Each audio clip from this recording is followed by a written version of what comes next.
Waldorf's Fantastic Trip.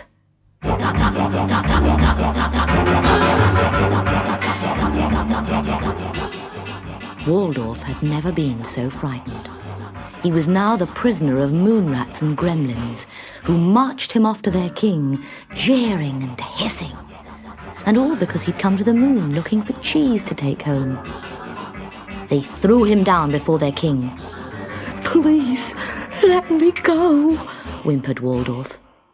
"Glob, Trodak knocked off," said the king. "I'll never come back, I promise." "Nick Throp did done?" asked the king, but it was no good. Waldorf could not speak their language. At a sign from the king, the creatures dragged him away. They fed him some sickly soup, which tasted just like cough medicine, but he was so hungry he ate it all. Then they set him to work down a dark, damp emerald mine, digging and scratching for jewels to please their greedy king. "I must find a way to escape," thought Waldorf. That night, they locked him in a dingy room where the mining machines were repaired. He was so miserable he couldn't sleep a wink.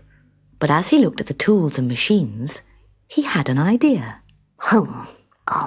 I'll need some parts from this, and a bit of that, some wire from here, and a motor from there." Waldorf worked all night, and by daybreak he'd finished. He'd built a robot to help him escape. That morning, when the creatures came to fetch him, Waldorf set the robot loose on them. It ran wild, thumping and nipping, and they scattered in all directions, squealing and shrieking. Waldorf seized his chance. Snatching a bag of precious emeralds, he raced off like the wind. "Oh, that'll teach him a lesson!" Waldorf ran and ran until he was out of breath. When at last he stopped, he realized to his horror that he was lost. He couldn't remember the way back to his spaceship. His memory had let him down. Again. Miserably he wandered on, not noticing that some jewels had fallen through a hole in his bag. "Squawk, squawk." All at once, a strange metal bird flew down and started pecking at them. These are nice and crunchy. I've never tasted such beauties. Hey, you look a bit sad. What's wrong? Waldorf explained his problem. "That's easy," croaked the bird. "I flew over a spaceship yesterday. Give me the rest of the jewels and I'll lead you there." Waldorf had to agree. At last, the spaceship was in sight, and Waldorf thanked the bird for his help. Then, looking down a hill, he noticed thousands of strange plants. "What are they?" asked Waldorf.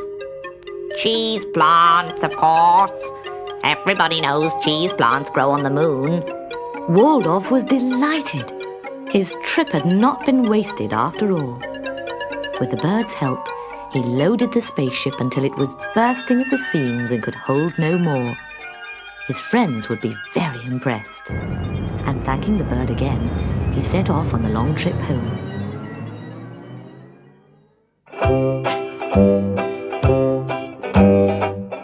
Waldorf's friends gave him a hero's welcome. They danced, sang, and feasted on the delicious cheese from the moon. All except Waldorf. He danced and made merry, but somehow he had suddenly gone right off the taste of cheese.